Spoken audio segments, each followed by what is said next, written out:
everyone, welcome to the Nintendo Fuse podcast. This is episode 247, recorded on March 14th, 2022. It's Pi Day 3.14, and I hope you guys are eating some pie in honor of Pi Day.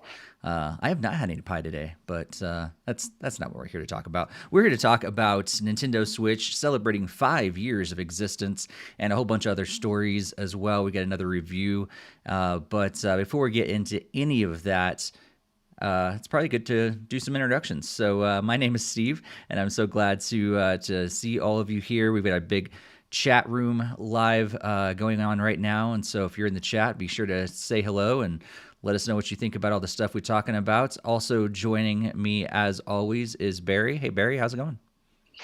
Hey, Steve. It's going. It's going. It's going. It's all right. And also, of course, joining us is Greg. Hey, Greg. Hey, it's me, Greg. How you guys doing today? Nice. If you're not watching the video version, you're missing out for a number of reasons. But one reason is you get to see one of Greg's new headwear that he's wearing. So if you're not, I'll just say just tune in to the live or to the video version so you can check it out. I'm not going to tell you why he's talking like that, but you'll just have to tune in on YouTube or Twitch and watch the video version. But yeah, we're here to talk Nintendo again. We're going to be talking all about Nintendo Switch. Like I said, celebrating 5 years of existence. Just a few days ago, celebrated its 5th anniversary and a bunch of other things. But before we jump into all that discussion, all the news and everything, we just want to say thanks for tuning in. If you have not subscribed, if you haven't hit that bell, if you haven't hit that like button, all those different things, be sure to do that. That just helps us out and it helps other people find the podcast. And also it makes sure that the live video versions or on YouTube or the live or the audio versions after the fact get to your inbox and you're just able to catch those as soon as they go out. Also, if you have not followed us on social media, you can do that at Nintendo Fuse on Twitter, Instagram, and Facebook. And also, you can join our Discord. The link is on the screen and also in the show notes and the YouTube description as well. We absolutely love connecting with you all in between the episodes, and it's a great way to just join in more Nintendo conversations and other conversations around gaming as well. And in fact, we've got conversations on there about lots of different things like movies, TV, and random things that happen in our lives and things like that. So it's a great place, growing community over there, and we'd love to have you join. So if you haven't joined Nintendo Fuse Discord, be sure to do that. But let's get into what we have been playing, as well as you in the chat room. Let us know what you've been playing. We'll refer to you guys throughout the entire live recording. But Barry, kick us off. What have you been playing lately? Yeah, I haven't played as much over the past 2 weeks. Been very busy and still doing like on the Switch. I'm still doing Animal Crossing and Pokemon Unite. They're pretty much the main thing I'm doing, and it's just little bits of check-ins, daily stuff. Just not going above and beyond. Just kind of keeping the routine. And played the game we're going to be talking about, Conan Chop Chop. So we'll be discussing that one. So I did get to play that, and on the PS4 last episode, I mentioned that I went back to Horizon Zero Dawn finally after all this time, and I managed to finish it yesterday, and it was a very interesting experience. I did the Frozen Wilds too. I did the DLC. Thought it kind of ended abruptly, and it kind of like it set up this big climatic thing, and then it just kind of petered out. It was so weird. It was not what I was expecting. In terms of that, I love the story. I love the lore. I love the mysteries behind it, and I do plan to play the second game. It's just I'm not jumping right back in. I need a break, and there just happens to be a game that I'm looking forward to that comes out this week, and there's a demo up that starts with it's one of those demos that I love where you can start on the demo and then continue into the main game, and that is Stranger of Paradise Final Fantasy Origins on the PS5. I played the first demo they did. I thought it was fun. But now I'm playing the game, at least in this part, and I haven't finished it. I've only done the first two areas in the demo, and just kind of taking it slow, taking it in. And I like what they appear to be doing. It definitely appears to be retelling Final Fantasy I's story abridged, definitely jumping right to locations. But they change it up by incorporating other Final Fantasies. And what I mean by that is it starts off as Final Fantasy 1, but then you go to the second town, and if you ever played the original, you need to get the ship. In order to get the ship, you have to fight pirates and beat the pirates to get their ship. And you have to do that here too. You have to go after the captain, but instead of the captain and the pirates just being in town to take their ship, you need to go find them at their layout or their lair, and their lair is based off of Dimension Number 14, and it's literally based off of the dungeon raid Sastasha from Final Fantasy 14. And I thought that's really cool. And from what I understand, they're going to do that throughout the whole game. Is that all these different locations are loosely based or inspired by different locations across the Final Fantasy world, or they call them dimensions. And I like that. I think that's a really cool way to do it. So it was really, really neat to see that. So I'm not done with the demo, but I'm looking forward to starting the game this week. Speaking of 14, I'm still playing Final Fantasy 14, still doing some working on my jobs and some of the content there, and of course hanging out with all the wonderful people that I play with and all the people in our company. They're the best, and that's why I play. So the community is amazing. And on mobile, I'm still doing Dragalia Lost and Mario Kart Tour, of course. Cool. Go in the chat real quick. Jakester says he's a big fan of your hat, and he also owns the Cappy hat. And this is talking to Greg, by the way. And also Jakester said he's been playing Monster Hunter Stories 2, Pokemon Legends Arceus, beat the 4th boss, and started his last run of Fire Emblem 3 Houses. So yeah, if you're tuning in live, make sure you let us know what you've been playing in the chat room, and we will refer to that. But Greg, what have you been playing lately? Which is kind of more just playing some relaxing games like with my daughter and like some friends and whatnot. So it's not really some of the stuff that I wanted to hit off my backlog that I had mentioned last time. So unfortunately, no Fire Emblem stuff yet, and I'm really hoping to jump into that this week. But what I have been playing was like Mario Kart 8 Deluxe. Was just helping my daughter trying to get some more gold trophies, and then also just playing some basic multiplayer. I finally got the gold glider now, so I have like all the cart pieces finally. So that's a nice little thing there. And then just from watching some like YouTube videos, people played Mario Maker 2, I decided I wanted to play some more levels, and I finished up with all the Ninja speed runs that I missed over to the time that those were released. And then I also was just playing some other random courses, trying to claim some first clears and early world record kind of stuff like going on.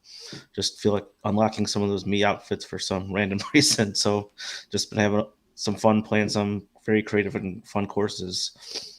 Also was playing a little bit more Cruise and Blast. Just it's still a blast just to kind of go back to that and race some of the crazy vehicles that you unlock over the course of the game.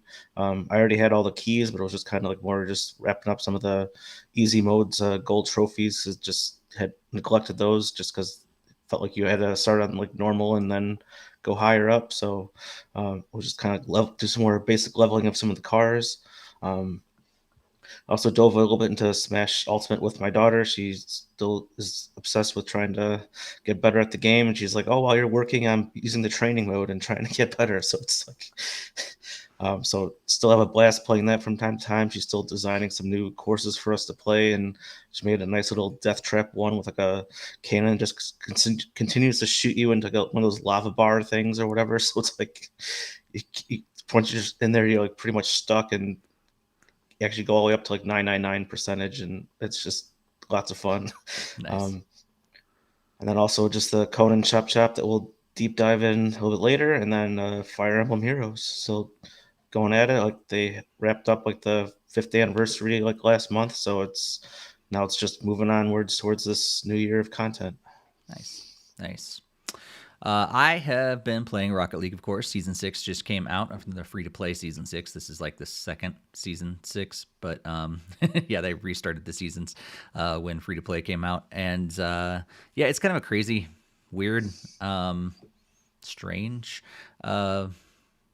season, I guess. It's focused on like cartoony kind of things, and the trailer is just really weird. It kind of seems like the trailer took a page from what's it called, Cuphead, and it's like a really strange mode. I think they're just kind of holding on and waiting for Unreal Engine 5, probably. Like I think they're just kind of like, putting a little bit of updates here and there just to hold people over, but eventually they're gonna have this big update. So a lot of people are just waiting for that. So kind of playing along with that. I'm actually making some more progress and ranked, which is really exciting, and not quite at champ level, but getting closer and closer every day. So that's exciting. And then I have been playing Conan Chop Chop, which we'll talk about in just a little bit, and also played Clubhouse Games. So I was traveling this last week, and my wife and I were hanging out in the airport. She's like, "Hey, can we play a game together?" And so I was able to pull out Clubhouse Games, and we played a couple like touchscreen only games. So we played like Mancala and Connect 4 and a couple other games. Was just able to hold the Switch in front of us and just play the game and not have to worry about all the different pieces and stuff like that if we had the actual board games. So it's just really fun to be able to carry around 51 or something like that board games basically in my pocket. So that was really fun. And then also played the demo of Kirby and the Forgotten Land. So played through that, and yeah, it's interesting. I'm still kind of trying to wrap my head around what I think about the game. I think it's cool. It's more like, I would say it's more like 3D land or 3D World, Mario 3D World, in terms of like, it's not full open 3D like Super Mario Odyssey, but it's more like guided along the way, but 3D elements, which is cool. And it's so easy. Like in true Kirby fashion, I thought it was going to be a little more difficult with the 3D stuff. No, it's just as easy. Even if you go on, I forget what they call it, but it's like a harder mode. It's not hard at all. At least in the beginning levels, maybe it'd get a little more difficult, but yeah, it's still pretty fun, and it's like the cone, the mouthful mode. Like the car is fun, but then you get into like the cone, and you're like, what was the point of that? There actually is a point, and it actually is a fun thing to have. But you get like 4 or 5 different mouthful mode like items or whatever right at the very beginning, like within those first 3 levels that you get to play in the demo. It's like bam, bam, bam, you are jumping right into it. So it's not like you have to work up to like level 5, then you get another one, level 10, another one. No, it's like 2 or 3 within one level. So you get to really explore and play around right at the very beginning. So, but it was fun. Yeah, I've heard good things about the demo. A lot of people who played it said like, all right, this solidified my purchase. And that's one of the reasons I didn't play it, is because I already solidified my purchase. I don't want to play a demo and then just replay those levels when it comes out. I'm already good. I don't need to see anything else. I'm already sold. Well, especially because this one is not like the other demo you talked about, where this will not transfer. Although if you do play through it and you complete it, you do get a code that you can use in the final version to unlock something. Like I think it's like a special ability or something like that. So there is a benefit of playing through the demo. Okay. However, is that a universal code, or is that an exclusive I think it's code a universal code, so you could easily just probably look it up online. So that works for me. Yeah. I don't quote me on that, but what I saw as the code, it looked like it would be more universal. It wasn't just a random string of numbers and letters. Well, it was, I'll just ask you to send it to me. Since you have the code. That's true. I could do that. And we can Then test it Steam out. can't use it. Yeah. I will watch. That's true. I'm not getting the game right away. I'll have to. Well, if it's universal. It's true. We'll Well, find but out if it's it not. could still be like 1 redemption per account, though. I mean, That's true. It's true. Well, we'll see. But yeah, it's been fun, and Yeah, that's pretty much what we've been playing. If you're watching after the fact, be sure to let us know what you've been playing down in the comments as well here on YouTube. But yeah, I think we're going to go into our next segment, which is a full review. So yeah, today we're going to be reviewing Conan Chop Chop on Nintendo Switch. We were able to get this the codes from the publishers and able to check out that game. If you are unfamiliar with the game, it is $19.99 on the eShop, and this is a it's an epic realistic stick figure game is what they actually describe it as, which is kind of strange. It's you can play the game single player, or you can play up to up to three friends can jump in the game with you and play together either locally or online. And yeah, you're able to play through this kind of a twin stick battle kind of game. It does have the whole thing with it, like every time you play, it's a different it's like a roguelike. So like every time you play, it's a different setup a little bit, and the levels move around, but the basic idea you get to complete through each of them. And basically, what the story is, they have this Wrathathon thing, and you have to. You're created by this like evil sorcerer, and you have to go around and basically take out all the enemies. And the idea is to complete all four of them and beat the game. However, it's not that easy. It is a pretty difficult game, especially if you're playing single player. So let's just jump in and talk about like what we thought about the game. I'll go to you first, Barry. What was your first impressions of Conan Chop Chop? My first impressions were great. I was going through the tutorial and I was like, this is a lot of fun. There's a lot of depth to this. There's a lot of nuances. There's a lot of skills, and I like what they're doing. And then I played the game, and those impressions dissipated. I started off and I was like, all right, here I go. I'm going to the first area. I'm killing enemies. Like, this is a lot of fun. And then eventually I died. And I'm like, all right, I died. I'm going to go back and, I'll try again and, have this experience that I earned and all this stuff. No, I started back at square one. I was like, really? Like, not the weapon I had is gone. Like, everything's gone. There's no carryover. And maybe there is a carryover. I just didn't see it. But to me, roguelikes are never my favorite. But if you're going to do a roguelike and you can, learn from your chance, like from your experience, and earn, keep the experience or keep the gold and use it to buy better things and get a little stronger each time. Those are my favorites, where you're actually making progress. But when you're back to square one every time, to me, that's not as fun. And it definitely feels like the game was built for multiplayer. And when you're at solo, it's incredibly difficult. Yeah, for sure. Greg and I got a chance to play a little multiplayer. But before we jump into that aspect, Greg, what's your first impressions? Like Barry, like the prologue seemed like it was super impressive and made it seem like it'd be very easy to do single player. But single player was so hard that I couldn't even start a game as single player. I was questioning if this game even supported single player. I would get to the screen, I'd select my character, is it okay? And then it just was a blank screen. It wasn't letting me advance. So I don't even know how you guys triggered a round of single player, because mine felt like it wasn't even working. Um, so there was that, and then obviously what you were just alluding to with the multiplayer, that definitely made it seem like it was more multiplayer generated stuff, because we had a little fun adventure. Obviously, voice chat would be appreciated, but you know how Nintendo is with that kind of stuff. I mean, you're trying to work together, and you would think you'd have ability to talk to each other, or signal to go certain directions, or want to go check out certain things, or just be able to toss ideas on how to solve puzzles together. And that's like basically completely impossible. There's not even any text-based prompts. There's no online chat, even with like your friends. Yeah, Yeah, I think if you do want to play online with friends, definitely I would recommend hitting our Discord, and you can talk with other Nintendo Fuse people over there or something like that, because it's definitely it's difficult. I think yeah, Greg and I think we finally figured out a plan where we just kind of like, if one of us wanted to go to a different room, we kind of just walked over that direction, and like we kind of signaled to the other person, hey, maybe this direction, and one of us would follow. But it's definitely it's tied together. So if one person leaves a specific room or specific scene, like everyone follows.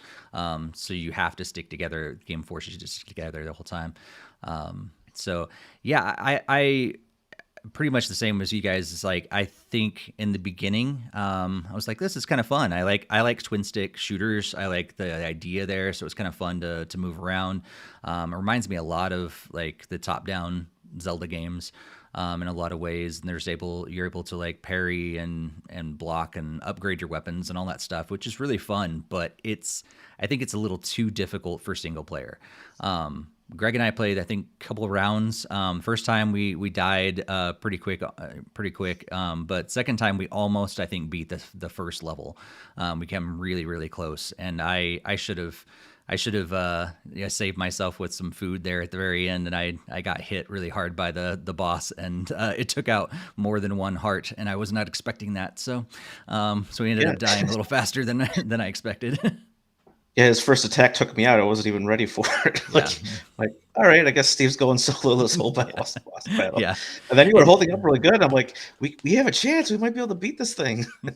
Yeah, it's it definitely. I think I do like the idea that when you are playing multiplayer, if you're in a room and you die but your partner survives, as soon as they beat all the enemies in that specific scene, they'll bring you back to life.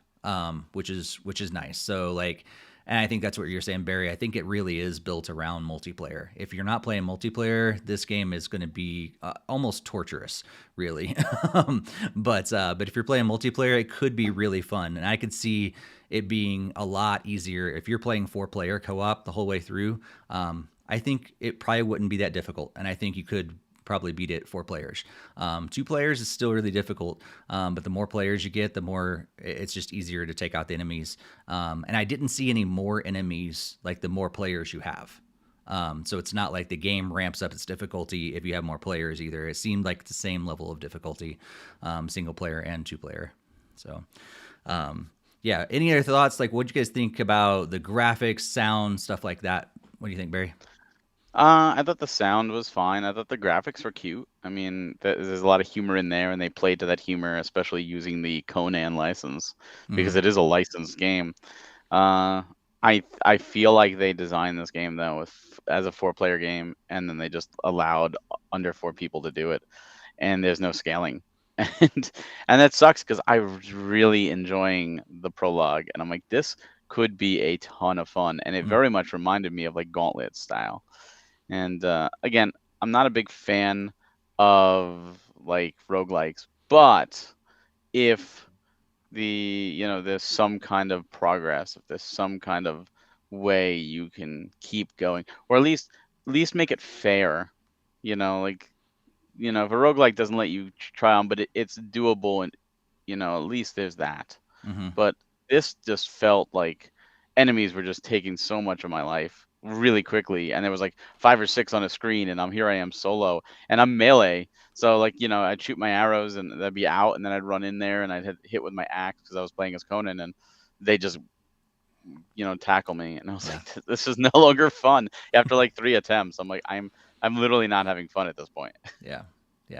I'd say it gets better over time, because as you do level up your player, your level stays the same. You do collect like the money and things like that you can upgrade your weapons and stuff like that. You do keep those from even after you die. So like I noticed like even between Greg and I'm like a couple levels ahead of him, and I was able, like I felt like it was easier to take out enemies than it was for Greg. But all of a sudden, Greg got this thing that like threw the items. I was like, dude, I have to have that because he was like just killing everything. And so like he gave it up later, and I went back over there. I was like, I'm picking that up. So It just seemed like it could have like that disadvantage at times. I mean, I really normally like the boomerang style weapon, and it was doing well for quite a while. But then I was like, there might be a point where these things close in, and then my boomerang is going to be like across the screen, and then I won't be able to attack. So I was trying to weigh the pros and cons of keeping it, and I ended up deciding like the new thing that I picked up sounded like it was more work, like would be better, but obviously didn't help in the end when you were still outliving me most times. But you had a whole extra heart container, and I think like even some skills unlocked because like I would have played single player mode if it had figured out a way to start it. But yeah, like, it should be on the top of the menu. There should be like I think it's the first thing on the menu is whatever I forget what it's called. It's like start campaign or something like that. That's the single player mode, and then online and tutorial or whatever. But if you do pick up this game, I highly recommend you go through the tutorial because it does help. You can understand what's going on. It if you just forces you jump into in. the tutorial if you try starting campaign. Oh, Pretty much does it? like, hey, Okay, I just you should do chose the tutorial, so tutorial. I didn't realize it. So It at least so gives you a prompt to do it. okay. Cool. So yeah, it's a fun game. I think it also confused me honestly because I looked at the game and it's like this whole what's it called like a Wrathathon or something like Hmm. that. Rathathon, I don't know, whatever. And it's like I know it's Conan, but like all of a sudden it seemed like the game should be called Wrathathon because like that's like the whole thing. It's like Conan's just one of the characters. So I don't know. It kind of led me astray. I was like, what? I thought this was a Conan game, like, and then all of a Name sudden, recognition. yeah. So if you're confused, I was too. yeah, you also didn't really use your wrath ability. I saw, like especially in the boss. So like you were glowing red for the I was longest holding time. on to for the boss. I really didn't expect that boss to take me out as quick as he did because I was holding on to it, thinking, okay, I got to time it just right. But yeah, we didn't talk about the wrath ability. So over time, you do build up this ability to give you stronger hits and everything for a limited time, and you just yeah, you trigger it like you do in a lot of other games where you kind of build up that mode. But yeah, I was holding on to it and holding on to it, waiting for the right time, and then he took me out. So I didn't get a chance Since to you use it. guys did multiplayer, I'm kind of curious. Were you able to pick the same character, or does it force you to pick different characters? I think we were able to pick the same character. We didn't try, but I Yeah, I noticed we were don't able think we to tried. Yeah. have before we chose the character, we had both of us were on the same character. So I don't know if it would have locked us out if one of us chose it or not. So I'm not really sure. However, I will say like online was really smooth. Like Oh, completely. it was like Greg was sitting right back next to me. Yeah, That's not a great. single issue lag or anything on my side either. It was everything was completely clean. Yeah. So if you're looking like, sometimes games like that, like co-op, like timing with an action-based, battle game could be like life or death sometimes. I had a great experience and it felt like it was co-op, like couch co-op, even though it was online. So I don't know what they did differently than, other online games on Nintendo Switch, but they figured it out, whatever it is. Just wish they had, uh, game chat built into it, but oh well, can't have everything, I guess. Maybe someday Maybe Switch 2. someday. Yeah, yeah. So Barry, what do you think? Do you recommend this game? If you're gonna play by yourself, then absolutely not. I do not think this is worth it, especially at $20. If you've got 3 other friends and you're gonna play, online together, then from everything you guys are talking about, it sounds like it could be a lot of fun, and that's the way the game was designed. But can I recommend it? Honestly, no. And even though I'm not a big fan of roguelikes, I do know that there are better roguelikes out there and better ones that use the top-down adventure perspective Mhm. that this one does. Yeah. What do you think, Greg? I would kind of have to go with Barry for the most part. If you're just looking for a single player game, I would kind of steer clear, and it feels like it would be more difficult than what it's worth from what you guys have been saying because I was unable to actually experience the legitimate single player section. But as Barry was saying, if you do have like at least like 2, 3 friends that you're willing to play the game with, like hands down, it would be definitely could be a lot of fun. Like it's definitely got some challenge to it, and that's can be really overcome with some good communication and good teamwork and abilities. And I really can see a lot of people having fun together with that. Um, so I would recommend it if you do have those kinds of friends in your life, whether they're online or couch friends. So um, I in that nature, I would recommend it. But if you're just single player, I would stay clear. Yeah, yeah. I think I'm gonna totally have to agree with you guys. It's not gonna be a fun single player adventure unless you're really up for a huge challenge. But at 19.99, I think I could find a lot of better games to spend $20 on for a single player experience.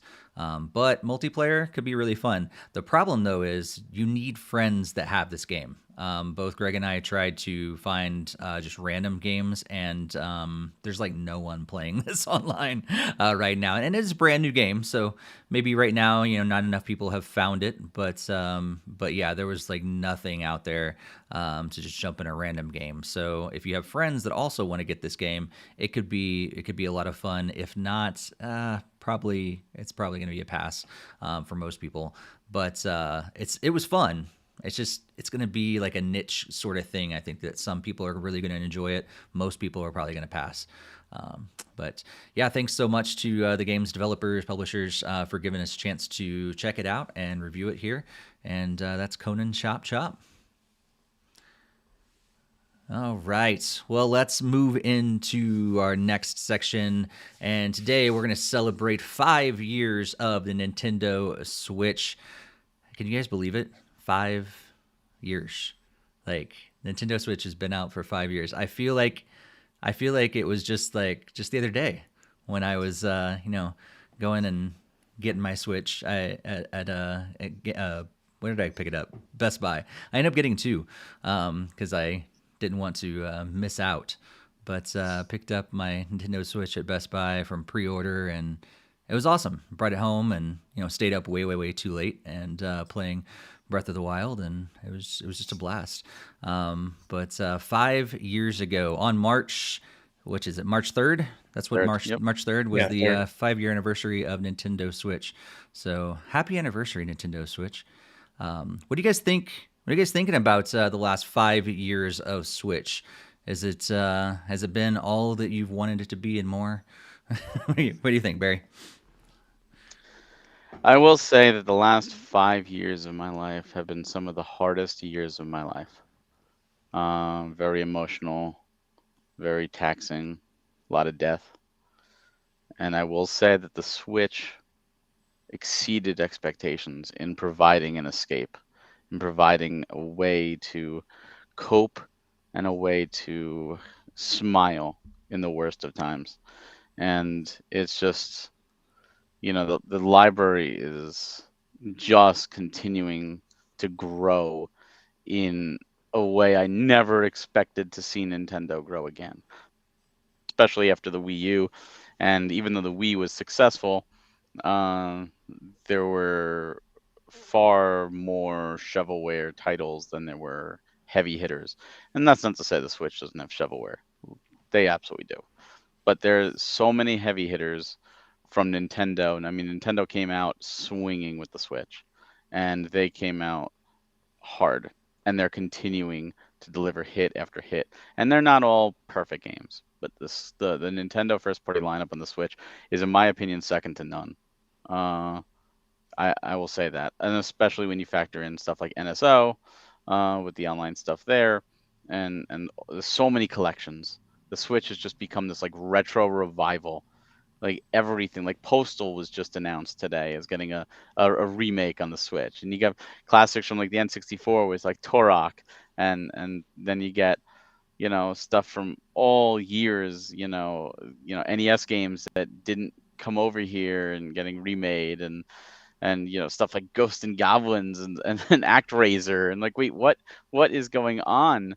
All the Mega Man games are pretty much playable except for a few, and most of the Final Fantasies, and hopefully the Pixel remasters come over. Like, this is just turning into a truly special library.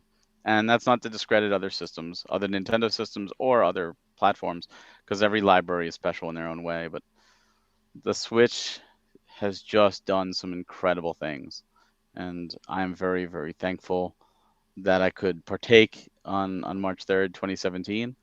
I'm glad for games like Breath of the Wild, Xenoblade Chronicles 2, Mario Odyssey, just so many games. And that's still continuing to this year with Pokemon Legends and what I'm anticipating with Kirby.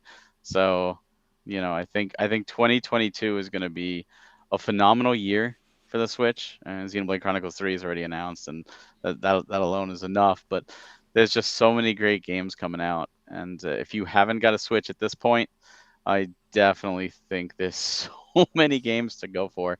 I mean, the Switch is one of those things where I expected it to be Wii U too. I'm like, oh, I'm totally gonna go for the full set. Like that's gonna be an easy thing.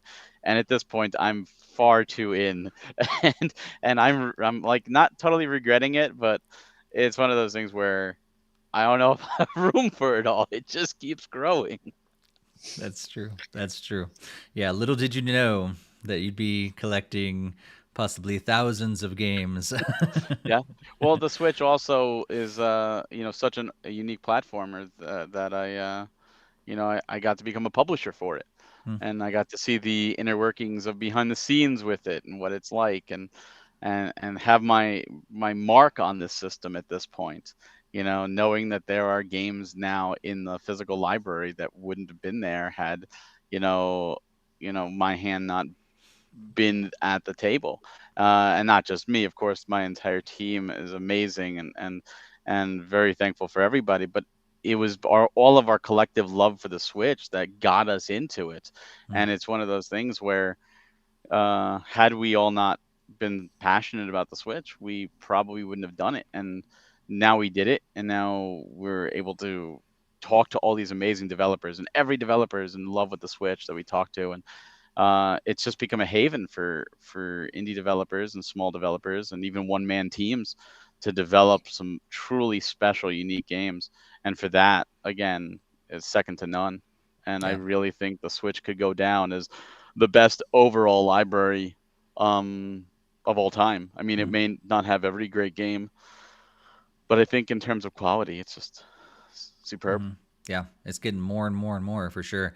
And I think we've talked about it previously on other podcasts, but that indie library is amazing on the Switch, and because of that, and the ability for like premium edition, but also like super rare and limited run, and all those Yep. other game companies, publishers that are doing very similar things, like you have this growing collection of other indie games that are getting physical copies that didn't happen on previous Nintendo hardware. And so Yep. like that's really cool, and like it's just opened this huge possibility for a number of things to be able to play games at home, on the go, growing number of indies getting physical, growing number of indies just able to publish, like all those different possibilities that are there for because of the Switch, Yep. which is really remarkable if you think about it. I Um, mean, if you look at like the Wii and you look at the Wii U and any multi-platform game, like even historically, you could even say the GameCube, historically the game sold better on other platforms than they did on Nintendo platforms. There are exceptions. Soul Calibur 2, for example, sold the best on GameCube because it included Link, but for the most part, those games didn't. And from other people I talk to, not only developers but also distributors and stuff like that, they pretty much tell me the Switch sells 4 to 5 to 1 hmm, over the other platforms. Like that is an incredible, incredible ratio. How many people are purchasing games for the Switch? And there's a robust digital store. It definitely needs work. I mean, some organization would certainly be great, and it is unfortunately one of those places where these games go out and they go out to die. There's too many games out there, and that's what's been such a blessing as a physical publisher to be able to take these love letters. These games are passions. They're lovingly put together by these hardworking, talented developers, and give them a second life and bring attention to them to people that never would have seen them, and getting them played. And it's so cool because there's just so many gems out there, And I don't want to use the word hidden gems, but there are tons of them on the eShop, and Mm. there are tons of them in the physical library. And I still see people today that go like, "Oh, the Switch doesn't have games because it doesn't get games like Elden Ring, or it doesn't get games, like Horizon, or Call of Duty even, or but it has so many other titles, and Yeah, it's got so many other classics and so many other greats." totally. I'm gonna go to the chat real quick before we go to Greg. Just looks like Jokester is saying, "Yeah, it's crazy. It's been 5 years. It's hard to believe." Jakester he remembers getting his right after Splatoon 2 came out. I remember Jakester being in our chat room and we'd talk about Switch stuff, and he's like, "I don't have one yet." But I remember when he finally got his. Looks like Drac is in there. Hello all. Hey Drac. And Jakester also remembers getting Breath of the Wild on his birthday on the Wii U. And yeah, other people saying hello, love, and everything. So cool. And Jakester also said it was fun, but certainly wasn't his favorite Zelda or favorite Wii U game. And I never played it on Wii U. I just played it strictly on the Switch. So maybe it was a worse experience. I'm not sure. But Jokester also says, see Switch going another 5 years at this point. Nintendo's just sticking with the Switch 2, 3, 4, 5, and beyond. And yeah, we'll get into what we think about the future in just a bit. But Greg, what's your thoughts? Remember what you remember about the Switch over the last 5 years? I certainly remember lining up to get it for the midnight launch on the 3rd. That was incredible. Just talking with some other people and hopefully trying to get other people to tune into Nintendo Fuse. And I don't know if any of that it worked at all, but it was still fun to just talk with other Nintendo fans and people excited to get like Breath of the Wild and get a Switch console right then on the first day. It was kind of a late night for me, so I wasn't able to really play that evening alone, but I did take off the full day of work the following day just to be able to sit around and enjoy it. Nice. I got the full experience, like playing it on like the TV, and then one of the things that Barry still didn't really touch on was just the ability just to take it right out of the system and play it right immediately on the go. Like I just went to a local library and just sat down and was able to play Super Bomberman R right there, like in my hands, and it was just so really cool just to having a system that can just switch between those two states so flawlessly and seamlessly. It was very incredible, like thing that they did here, and I'm sure that's probably more what they wanted to do with the Wii U, but it was more they couldn't get the gamepad to be untethered really. So I really hope this is the direction they kind of stick in. So like for like Jokester's comment, I really hope that they continue to do like more updates to the Switch and just keep the hybrid style format. I think that's Nintendo's way to go. They haven't really been in a power race since the GameCube, and they've always been stronger with the handheld, and this really does both things right there. I mean, they don't have to go super crazy with the power, and as long as they keep the handheld functionality, I think that's a very good route to be going down. Mm-hmm. I know they don't really like to reuse like gimmicks and stuff like that, but I really don't know where else they could go differently that would be anything better than the Switch. Mm-hmm. When, as Barry was saying, the library is super fantastic. It's got lots of like third-party support. It's got like the indies all there. It's got hitter after hitter from Nintendo themselves. Like so many of the games have got like brand new life. Even some of the ports from Wii U, like Mario Kart 8 Deluxe, has just been outselling anything that could be, and that's just the Wii U game still Mm-hmm. going on strong.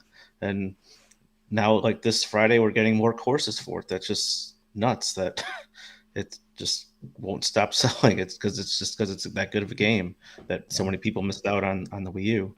Yeah. But lots of fun memories, and I know my daughter absolutely loves the Switch, and she has her own, and it's one fantastic system. It's Mm-hmm. really the best of everything for handheld, and best Nintendo could do for home console is all in one. Mm-hmm. Yeah.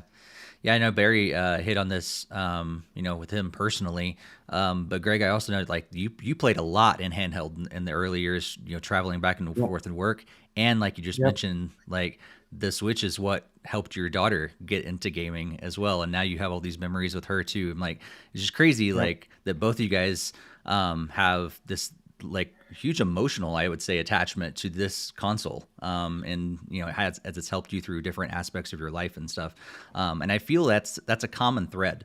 Like, I don't know why. We've also been through some hard times as people, in general, you know, the pandemic and other things like that too. And I feel like, you know, Animal Crossing came out at just the right time, just when a pandemic was starting, and all of a sudden people were able to escape the craziness of the world and all that stuff, and go into a world of animals, and and you know, just be able to have that experience, and feel like there's story upon story just about this way that Nintendo Switch has not only provided some great games and great experiences for them, but have helped them through some really hard times. And it's also, like we've said already, been a platform for amazing indie developers to put out their passion projects, and we get to play those things, and it's just crazy to see all that happening. And yeah, who knows how long we have in the future. I'm seeing some chat going on about power and stuff. Ryan in the chat is saying, I can't decide if I'd rather have a hardcore, powerful console out of the box with a tablet as an option, or just the way it is now, just thinking about the future of the console. And I know Steam has come out with their Steam Deck recently, and people are kind of criticizing it. It's not quite exactly what it should be. You know, people are trying to possibly compete. There's been rumors about Sony or Microsoft putting out something similar in the future, because it seems like Nintendo has created something that really does like fit this really amazing space, where in this hybrid space, but no one's been able to compete with it yet. And is this Nintendo's space that they'll just continue to own? Will they continue to advance in it? Or are they just going to take eventually a left turn and try something completely different at some point, and just leave this in a separate thing? Or we think we're just going to continue to advance and push on this platform that they have begun right here? Because they've changed it so much in the past. Will they do it again? Or are they going to continue to build? What do you think, Barry?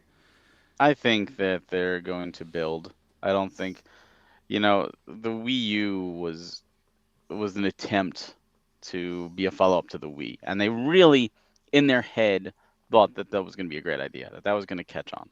And the Wii U was a great system, and I very much enjoyed my Wii U. That being said, it was terribly marketed, and there are still people to this day that think the Wii U is just a tablet. There is no system. It's terrible. So I do think they hit gold with this, and they've always been king of handhelds. They've always been the king of handhelds. So I think they're going to keep going. I think they're just going to add more power, like we've discussed, for ease of third parties to port stuff, and for Nintendo games to get bigger and better, of course.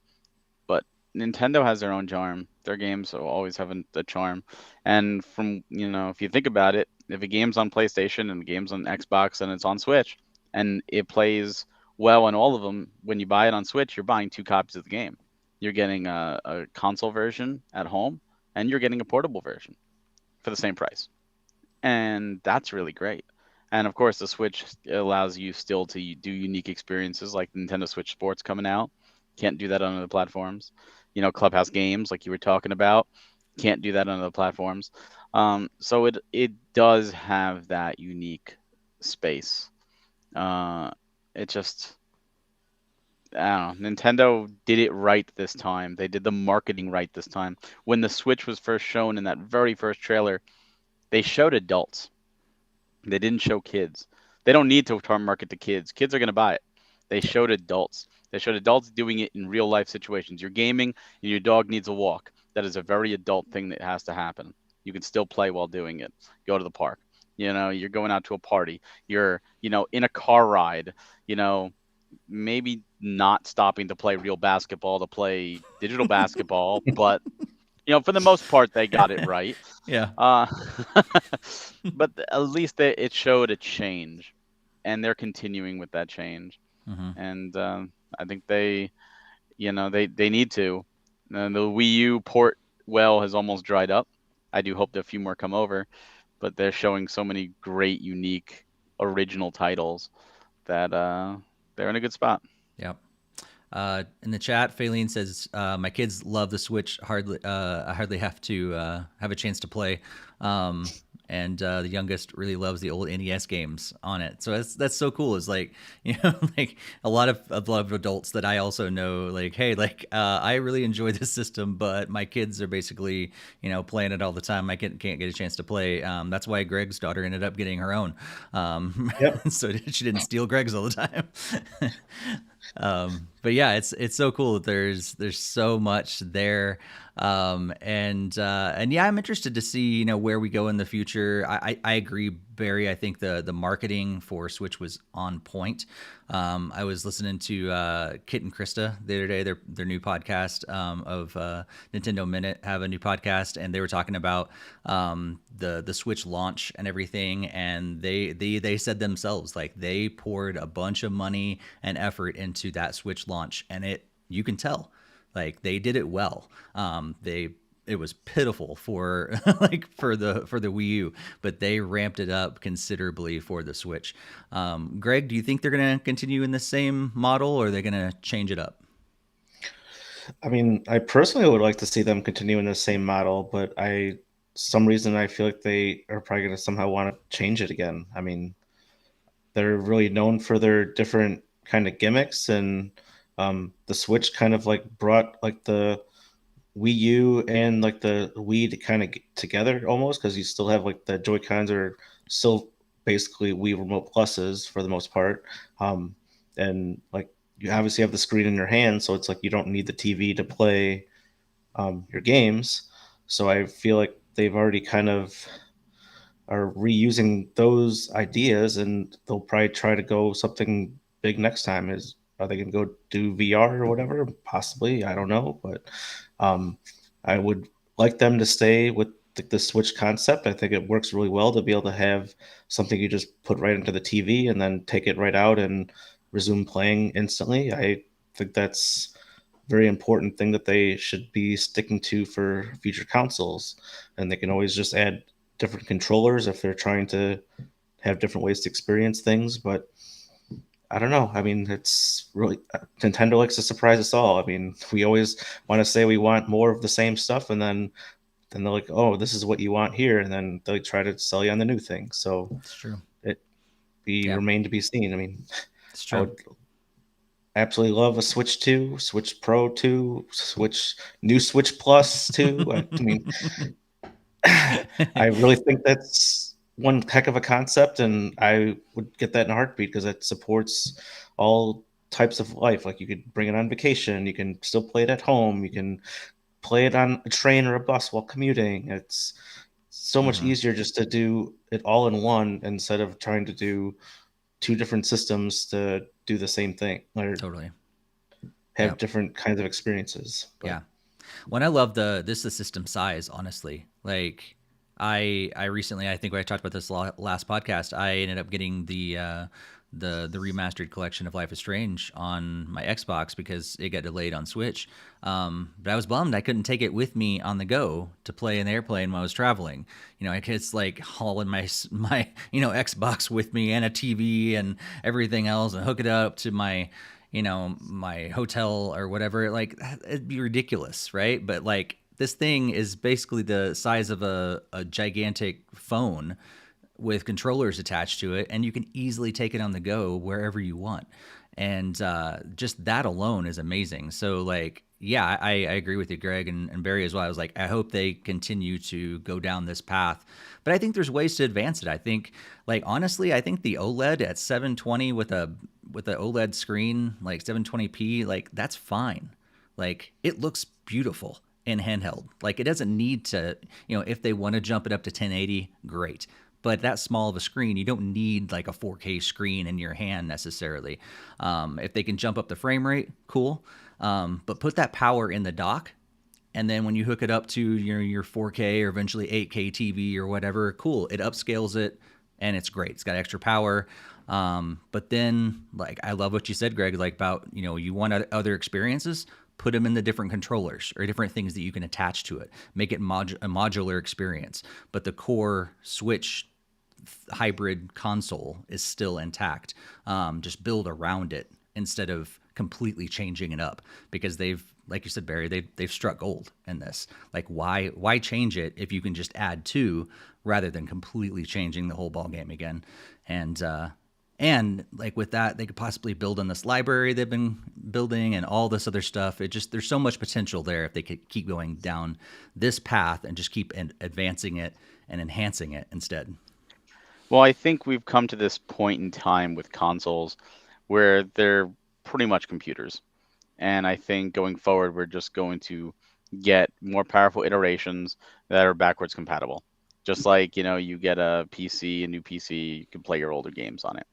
And I think we're at that stage now where, if you look at the NES compared to what computers could do at the time, the computer technology like jumped up significantly higher versus what consoles were doing. NES and SNES, and 64. The computers were just significantly ahead. And are they still ahead?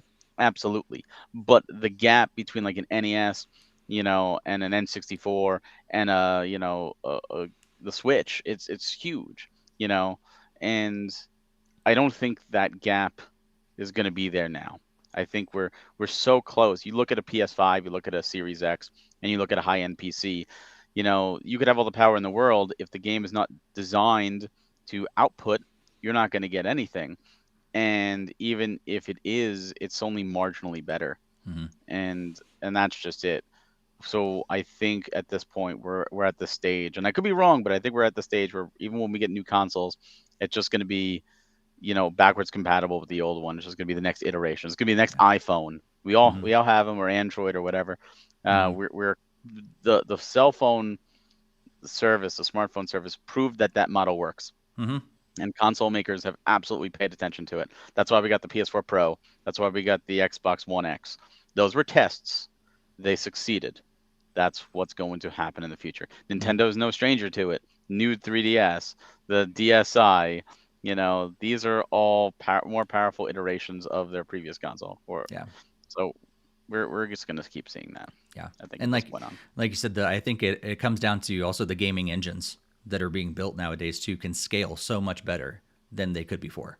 And so, you can play it on so many games on a crappy PC over, decent Wi-Fi, or you can play it on this high-end machine that you spent several $1,000s on, and you have the same experience. Now, there's going to be differences there, but it scales so much better than it did before. And I think if we're continue to go down that route, we could see that happening more and more in consoles. And yeah, we'll see where Nintendo takes it. Do you guys have any final thoughts before we move into our headlines and move away from celebrating 5 years of Switch?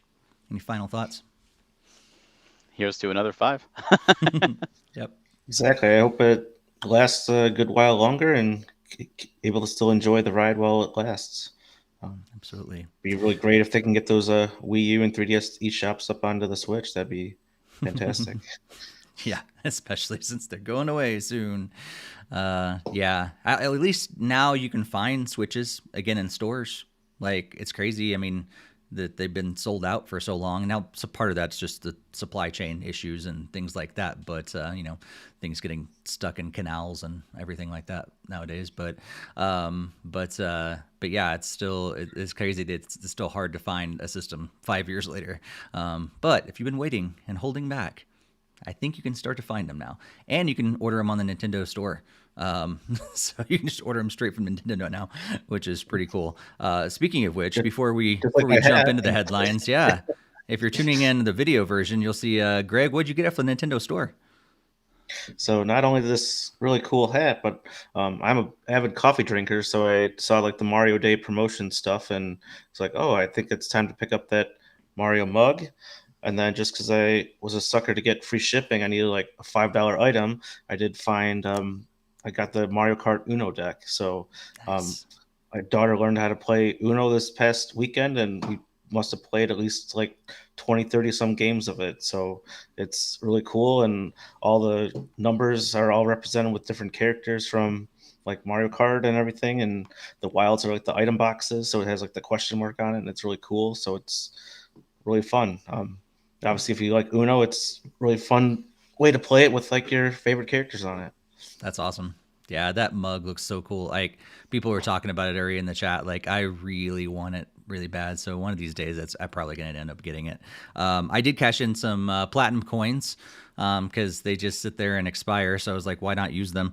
So I got this Nintendo Switch game case that will make Barry happy, so that I can actually take my physical games with me on the go. And yeah, so if you're looking at the video version, it's it has the ability to put 8 games inside, and yeah, it's just shape of a regular Switch game case, but it's like it's a nice hold, because there's another portable case I got recently that I felt like it held them too tight, and I almost felt like it was gonna break the cartridge every time I pulled it in and out.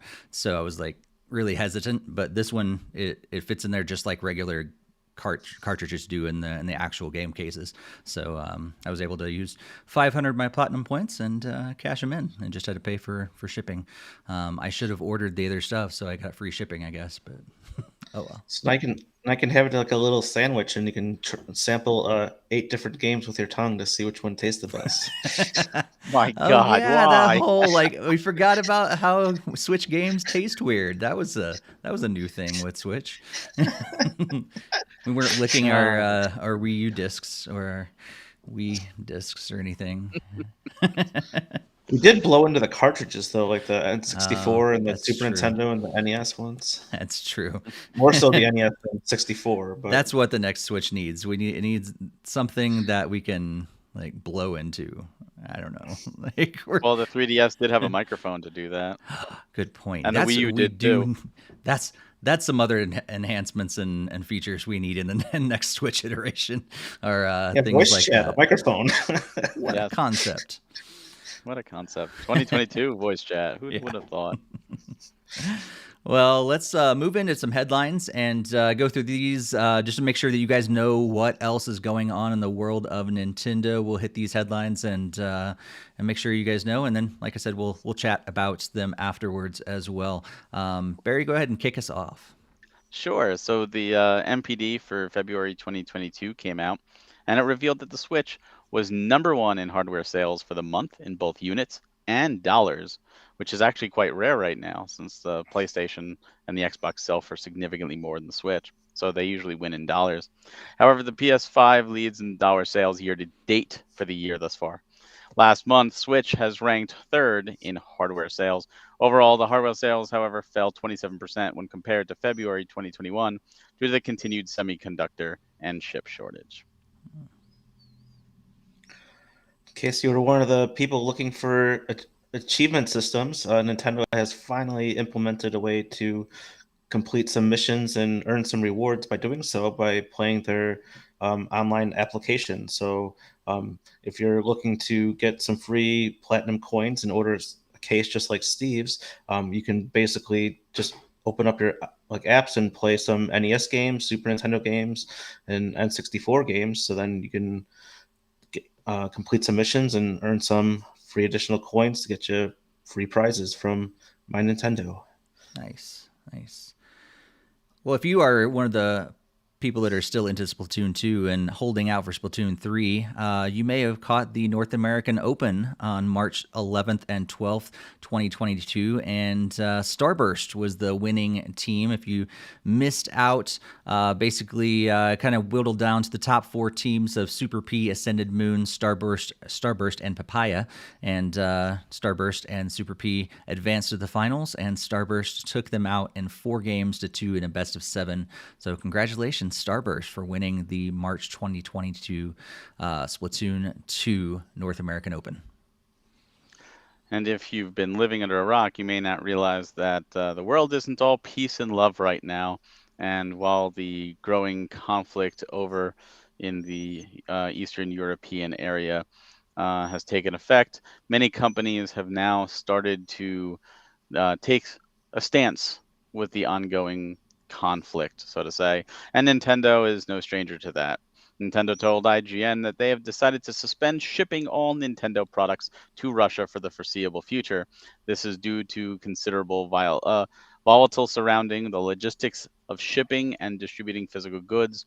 The company also announced that on March 7th that the Russian eShop has been placed into maintenance mode, meaning no users in the country could purchase games or other content digitally. That they wasn't necessarily in support of Ukraine, but it's pretty much kind of taking a stance.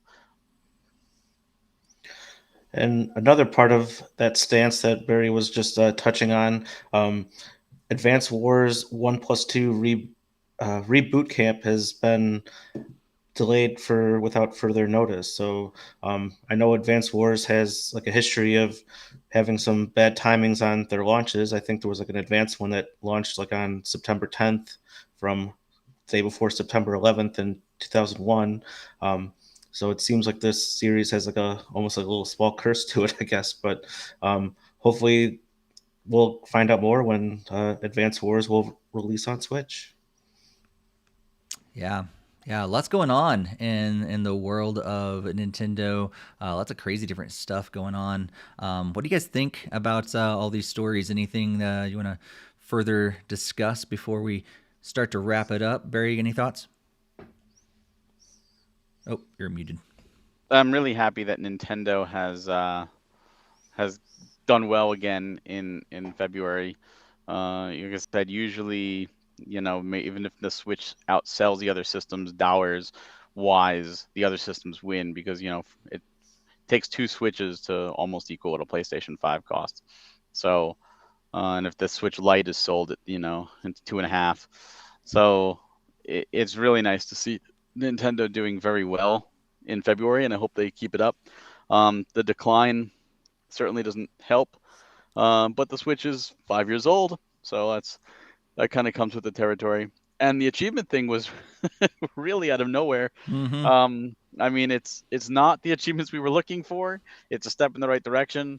Weird that there was no fanfare. It just kind of like quietly went out. Like you would think they'd be like, "Hey, guess what, guys? Here's a way to earn platinum points by doing things. You like Super Mario Brothers? Open it up and get some platinum coins." But nothing. And as for Advance Wars, I feel bad for the developers and Way Forward that it had to be delayed. I understand why it was delayed. It sucks, and it sucks for everybody who was anticipating the game. The game will come out, and I would be really shocked if they just shelve the game forever. Totally. I think that would be a terrible shame. And war is never good, but we have to be able to differentiate between reality and fiction. Mm-hmm. Period. And if we can't, then you shouldn't be playing video games, and you should probably be seeing a doctor. Yeah. Greg, any thoughts? Yeah, pretty much echoing a lot of what Barry said. I mean, we know the Switch is 5 years old, and then the decline is unfortunately inevitable. But really hope it still stays strong so it can topple the PS2 because I really feel like this system can deserve it. It's got very great library of games, and just hoping that it can still hold on for a few more years to knock out that milestone. Obviously, the achievements just came out of nowhere, and I didn't really realize it was quite as simple as just playing Mario Brothers. So I might want to get some free coins and get that same case that you got. That's pretty cool. Yeah, that's then obviously the ongoing world conflicts. It's obviously just sucks, but hopefully the game will be out later this year and be able to enjoy it. I've been really looking forward to it. I've never played Advance Wars. I heard how it's so similar to Fire Emblem, and I've been really excited to finally check it out. And unfortunately, I have to wait a little bit longer, but there's still plenty of games for me to play. So I know it will still be a quality game once it comes out. Yeah, that's true. As we said already, and as we're talking about the 5 years of Switch, there's still plenty and plenty of games to play for sure. And you may be able to get your hands on the old copies if you really, really want to play it right now. But yeah, you can still do that. But yeah, I'm right with you guys. I think the future is bright for Switch. It's cool to see it still top in the charts. The question is, we've asked before, like, when is it going to stop? Is it going to stop? I think who knows? I think it could end up taking out the PS2. Will it become the best-selling game console of all time? I don't know if it's got that much power, but it's already in the top, and so it just only time is going to tell like how far. Well, it's you gonna just go. said it could take out the PS2, which is the number one. Well, So if it takes out the PS2, then yeah, I thought maybe you're thinking the PS4. I thought PS2 is is one. isn't the I thought one of the Nintendo handhelds was DS is number two. DS. It's right Oh, it's number behind two. PS4. Oh, I didn't know a PS2 was ahead of it. My It's bad. PS2, DS, PS4, Game Boy Switch, or Game Boy Oh. PS4 Switch. Game Boy. Okay, I I think Game thought Boy is still DS ahead was of ahead PS4. of PS2. Okay, well, yeah, I think it's definitely got some life to hit the. I think it's going to top three. We'll see if it goes for number one or not, but it's Yeah, I'd like to see it going towards number one. I think it absolutely deserves it, but I don't know if it just depends on how many more people still want to get their hands on that. totally, yeah, and if they change direction or not and all that stuff, they could Yep. they could cut out their own legs out from under them. Yeah, and I think like you guys said with the the world conflicts and all that stuff that's going on. It just seemed inevitable that Nintendo was going to take some sort of a stand with that, and our thoughts and everything go out to all the people that are affected by all that stuff. It's crazy, and it is cool though. I mean, in a totally unrelated to gaming, comment. It's cool to see. My wife sent me a video, or actually, I think she posted it on her social media just earlier today of like some kids that are in Italy and just welcoming in the Ukrainian kids who are refugees and just cheering for them and welcoming them in. And so it's really cool to see the rest of the world really reacting positively to helping out Ukraine and things like that under all this stuff. And so we can only hope and pray that like it doesn't go on for much longer for many, many, many reasons. But it is nice to see Nintendo and some other companies taking some stances, saying, hey, we're going to do certain things because we believe this is where right and wrong and everything are, and so a lot of times we like we said earlier, we do have video games to kind of escape the world issues that are going on, where they're personal or corporate as a whole world that we're going through, like pandemics or wars and all this other stuff. So grateful for Nintendo and other game publishers and developers out there that offer a way to kind of escape the craziness in the world, because we need that. So. All right, well, let's move into our last segment. Before we do that, I want to just make another note. If you haven't followed us on social media, please do that. If you haven't followed us, liked us, shared us, hit that bell, all that stuff, make sure you do that. And also make sure you join our Discord. Links in the YouTube description, the show notes for the podcast on the screen right now if you're watching the video version. We'd love to have you join our Discord as well. But we got some games coming up. Our next podcast is going to be on March 28th when we record that live, so hopefully you're joining us live. But huge thanks to Metacritic, of all places. They have a list of upcoming games. So I was able to get them on there instead of Nintendo's website, because they decided to completely change up their site. On a positive note, though, I was able to take a little survey when I went to Nintendo's site the other day, and I told them exactly what I thought about their whole change. So hopefully my comments go through and we'll see a change before the next podcast.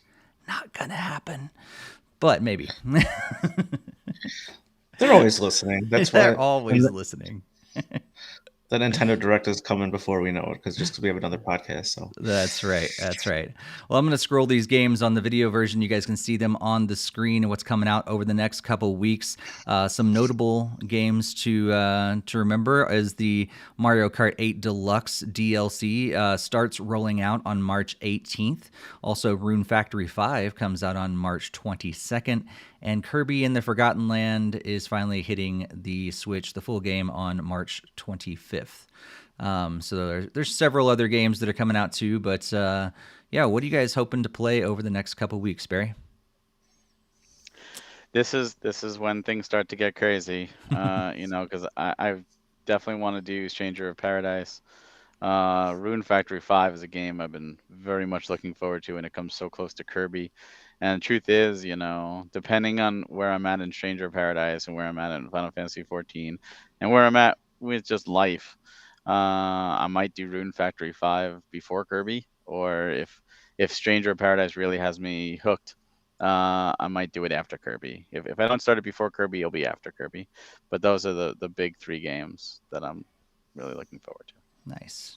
I just saw it scrolling the screen. I didn't realize the next, like, Persona 4, the other version of Persona that's coming. 4 Arena Remix or Mega Mix or whatever is coming. That's the fighting game like sequel. It's not Persona 4 proper. It's the fighting game version. Okay.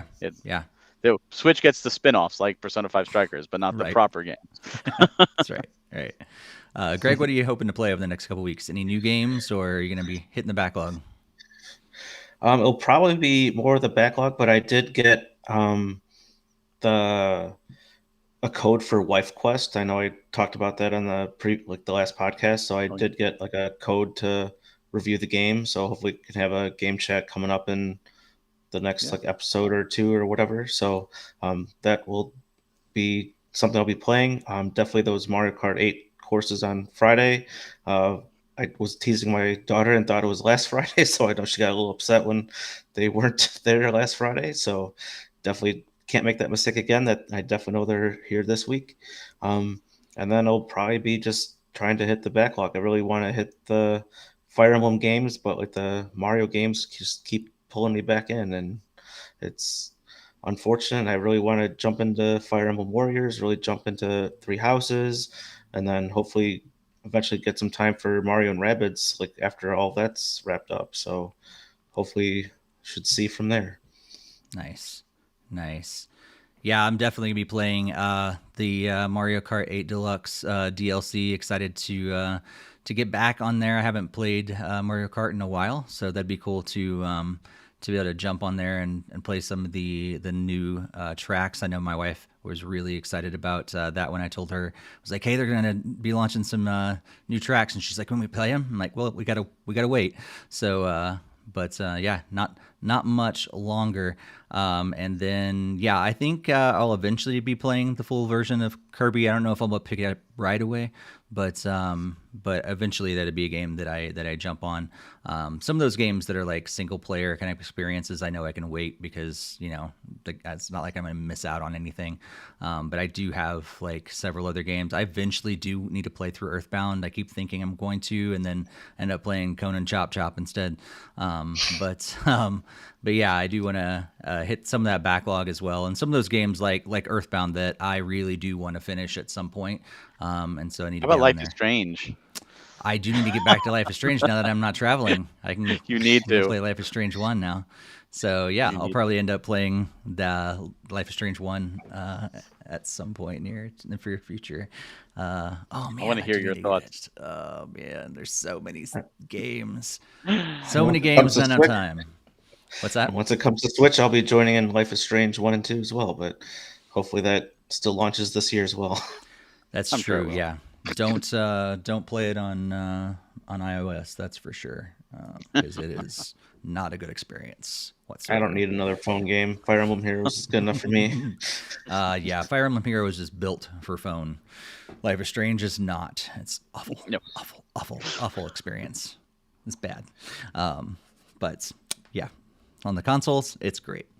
Yeah, I do need to get back into that. Maybe I'll play a little Earthbound and some Life is Strange before next podcast. There you go. So, yeah. I really want to hear your thoughts.